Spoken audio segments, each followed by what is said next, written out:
السلام علیکم ورحمۃ اللہ وبرکاتہ۔ آج میں آپ حضرات کے سامنے مسلم شریف کی ایک حدیث سنانے جا رہا ہوں۔ بہت پیاری حدیث ہے، ویڈیو مکمل دیکھیں گے اور ضرور ثواب کی نیت سے مرد اور عورت تک میری ویڈیو کو پہنچائیں گے۔ تو آئیے میں حدیث آپ لوگوں کو سناتا ہوں۔ حضرت ابو ہریرہ رضی اللہ تعالی عنہ روایت بیان کرتے ہیں کہ میری والدہ یعنی میری امی جان مشرکہ تھی اور میں نے ان کو ایمان کی دعوت دی، کئی مرتبہ ایمان کی دعوت دی۔ ایک مرتبہ ایسا ہوا کہ میں نے ان کو ایمان کی دعوت دی، کلمہ کی دعوت دی، تو میری والدہ کیونکہ مشرکہ تھی، غیر مسلم تھی، تو آپ صلی اللہ علیہ وسلم کے شان میں گستاخی کی۔ اس کے وجہ سے میں روتا ہوا، حضرت ابو ہریرہ رضی اللہ تعالیٰ عنہ فرما رہے ہیں کہ میں روتا ہوا آپ صلی اللہ علیہ وسلم کے پاس آیا اور فرمایا کہ آپ میری والدہ کے لیے دعا فرمائیں کہ اللہ تعالیٰ ان کو ہدایت عطا فرمائے۔ آپ صلی اللہ علیہ وسلم نے حضرت ابو ہریرہ رضی اللہ تعالیٰ عنہ کی والدہ یعنی امی جان کے لیے دعا فرمائی ہاتھ اٹھا کر کہ اے اللہ ابو ہریرہ کی والدہ کو ہدایت عطا فرما۔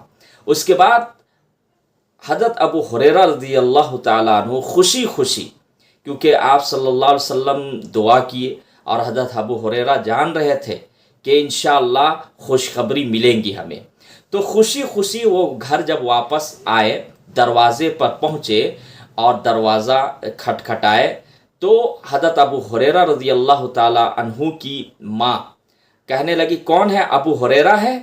تو اس کے بعد حضرت ابو ہریرہ رضی اللہ تعالی عنہ فرماتے ہیں کہ میں نے پانی کے گرنے کی آواز سنی گھر کے اندر سے، اور پھر میری والدہ جلدی سے غسل کی، کپڑے وغیرہ پہنی، اور جلدی سے پہننے میں وہ دوپٹہ اوڑھنا بھول گئی، اور اس کے بعد دروازہ کھولنے کے لیے آئی اور دروازے ہی کے پاس میری والدہ یعنی میری امی ابو ہریرہ رضی اللہ تعالیٰ عنہ فرماتے ہیں کہ کہنے لگی کہ ابو ہریرہ میں گواہی دیتی ہوں کہ اللہ کے سوا کوئی معبود نہیں ہے، اللہ کے سوا کوئی عبادت کے لائق نہیں ہے، اور محمد الرسول اللہ صلی اللہ علیہ وسلم اللہ کے بندے اور اللہ کے رسول ہیں۔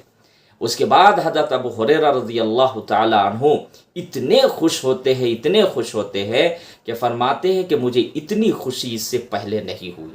حضرت ابو ہریرہ رضی اللہ تعالی عنہ واپس خوشی خوشی اللہ کے نبی صلی اللہ علیہ وسلم کے پاس آتے ہیں اور عرض کرتے ہیں کہ میری ماں جو ہے وہ ایمان لے لائی ہے اور کلمہ پڑھ لی ہے۔ تو اللہ کے نبی صلی اللہ علیہ وسلم اللہ کی تعریف بیان کرتے ہیں، اللہ کا شکریہ ادا کرتے ہیں۔ تو میرے بھائیوں، میں آپ کو بتا دینا چاہتا ہوں، اگرچہ آج اسلام کو بدنام کیا جاتا ہے، اگرچہ ہمارے نبی صلی اللہ علیہ وسلم کے شان میں گستاخی کی جاتی ہے، قرآن کے بارے میں کچھ لوگ غلط بولتے ہیں، لیکن یہ بات آپ کو ماننی پڑے گی کہ اکثریت پوری دنیا کے اندر قرآن کو ماننے والے ہیں، قرآن کو پڑھتے پڑھتے ریسرچ کرتے کرتے ایمان لا رہے ہیں، اللہ ان کو ہدایت عطا فرما رہے ہیں۔ اسی طریقے سے اللہ کے نبی صلی اللہ علیہ وسلم کی تعلیمات کو، ان کی سیرت کو، ان کے بتائے ہوئے طریقے کو پڑھ پڑھ کے بہت سارے لوگوں کو اللہ ہدایت دے رہے ہیں، مسلمان ہو رہے ہیں۔ اگرچہ کچھ لوگ ہیں، لیکن یاد رکھیے اسلام کو دبا نہیں سکتے۔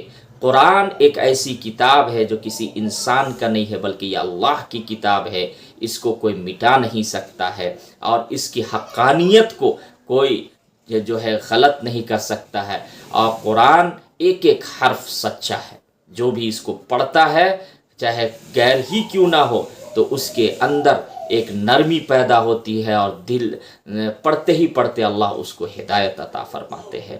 تو اسلام ہمیشہ سے ہے اور ہمیشہ رہے گا، ایمان والے ہمیشہ سے ہے اور ہمیشہ رہیں گے۔ جب ایمان والے نہیں رہیں گے تو پھر تو قیامت آ جائے گی۔ تو اس ویڈیو کو شیئر کریں۔ السلام علیکم ورحمۃ اللہ۔